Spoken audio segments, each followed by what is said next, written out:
So guys আপনি কি জানেন আপনার আইডিতে থাকা সমস্ত ডায়মন্ড কিন্তু এই লাকি বোর্ড নামক এই ইভেন্টটাতে কেটে নিচ্ছে।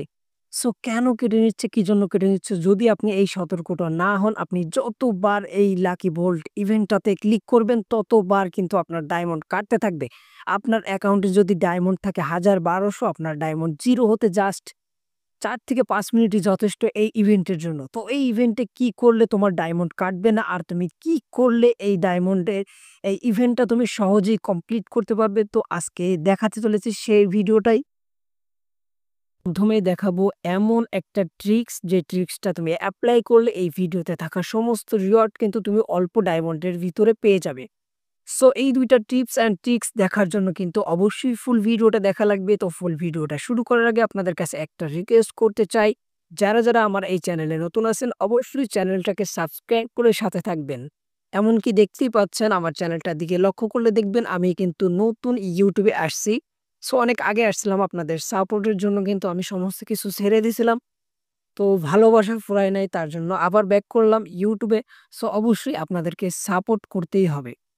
সো চলেন বেশি দেরি না করে আমরা এই ইভেন্টে ঢুকি অ্যান্ড ফার্স্ট আমি তোমাদেরকে দেখাই যে কিভাবে এইখান থেকে ডায়মন্ড তোমার উধাও হয়ে যাচ্ছে, কিভাবে ডায়মন্ড গুলা চলে যাচ্ছে। সো এই যে দেখেন ঢোকার সাথে সাথে কিন্তু এখানে ওয়াল প্রাইজ উইন, ঠিক আছে? আমি এখানে দেখাই, আমি যদি এখানে নিচে যদি চেঞ্জ বোর্ড অপশনে ক্লিক করি, আমার আইডিতে থাকা ২০ ডায়মন্ড যদি থাকে, ২০ ডায়মন্ড কিন্তু এখান থেকে কেটে নিবে। সো এই বোর্ডটা যদি আমি চেঞ্জ করতে চাই, এই যে দেখেন আমার আছে ৫৮৮ ডায়মন্ড, ঠিক আছে? সো এখানে সর্বপ্রথম আপনাদেরকে বোর্ডগুলা বুঝাই। আমি আমার আগের ভিডিওতে বোর্ডগুলা আমি বুঝাইছিলাম আপনাদেরকে। সো এখানে দেখেন যে আ ফিমেল বান্ডিলটা আছে। এই ফিমেল বান্ডিল, মেল বান্ডিল, তারপরে যে টায়ার সি তে যে ইমোটটা আছে। সো এইগুলা সম্পর্কে আমি আপনাদেরকে একটু বলি। যেহেতু আমি আগের ভিডিওতে বলছিলাম, তারপরে এই ভিডিওতে বলার তেমন কিছু নাই। তারপরেও আমি তোমাদেরকে বুঝিয়ে দিচ্ছি, হ্যাঁ?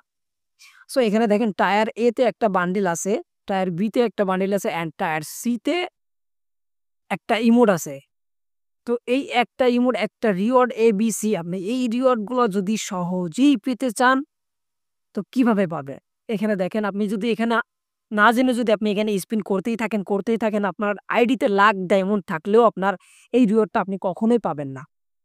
সো কেন পাবেন না আমি আপনাদেরকে বলে দিচ্ছি, বুঝিয়ে দিচ্ছি। আপনি অল্প একটু মাথা খাটিয়ে যদি এখানে স্পিন করেন, আপনি অবশ্যই এখানে পেয়ে যাবেন। ঠিক আছে? আশা করি পেয়ে যাবেন। সো এখানে দেখেন গ্রুপ টায়ার এ তে যদি আমি দেখি 4/8 আছে। ঠিক আছে? 4/8 আছে আমাদের এখানে লেফট। তো আমাদেরকে এখানে এই যে ২০ ডায়মন্ড দিয়ে আমি বোর্ডটা চেঞ্জ করছি। এই বোর্ডটা চেঞ্জ এই যে দেখেন আবার চলে আসছে। আমি যদি এখানে এখন চেঞ্জ বোর্ড এ ক্লিক করি তো আমার বোর্ডটা চেঞ্জ হয়ে যাবে। হ্যাঁ? বোর্ডটা চেঞ্জ হলে আমি নতুন করে এখানে স্লট 0 পাবো। তো আমি এখানে ক্যানসেল করে দিলাম। আমার দরকার নাই ভাই কোনো। সো এই যে দেখেন একটু আগে 4 ছিল, এখন 8 হয়ে গেছে। হুম? মানে এখানে যদি তোমার এই যে 8, তোমার এখানে ৮ টা আছে। তুমি বোর্ডটা যদি চেঞ্জ করো উপরে যে ৭ এর জায়গা এইটা 0 হয়ে যাবে।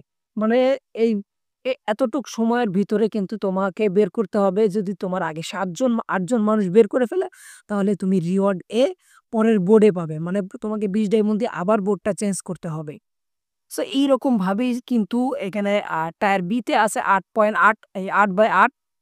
তো এইটাও কিন্তু সেম ভাবে তোমাকে 0 করা থাকলে তারপরে তুমি নিতে পারবে। এইভাবে আছে টায়ার সি। এই ইমোটটা আছে ২২ টা মানুষ একসাথে নিতে পারবে। তারপরে আবার বোর্ড চেঞ্জ চলে আসবে ২০ ডায়মন্ড করে। সো এইভাবে কিন্তু যদি তুমি এই ট্রিক্সটা ফলো করে মাথাটা একটু ঠান্ডা করে যদি তুমি এখানে স্পিন করো, আশা করি তুমি অল্প ডায়মন্ডের ভিতরে তুমি এই ইভেন্টটা কমপ্লিট করতে পারবে। আর হ্যাঁ, লাস্ট আবারও বলতে চাই, তুমি এখানে যদি কিছুক্ষণ পরপর যে রিওয়ার্ড চেঞ্জ অপশনটা এই বুট চেঞ্জ অপশনটা আসে, অবশ্যই ওইটার দিকে লক্ষ্য রাখবে। তুমি যদি বুট চেঞ্জে যদি ক্লিক করে ফেলো ভুলে, তোমার আইডি থেকে কিন্তু সাথে সাথে ২০ ডায়মন্ড কেটে নিবে। সো এই ছিল আজকের ভিডিওটা। যদি ভিডিওটা ভালো লেগে থাকে অবশ্যই চ্যানেলটাকে সাবস্ক্রাইব করবেন অ্যান্ড আমার সাথেই থাকবেন। আর হ্যাঁ, কথার ভিতরে যদি কোনো ভুল ত্রুটি হয়ে থাকে অবশ্যই ক্ষমার দৃষ্টিতে দেখবেন। ধন্যবাদ।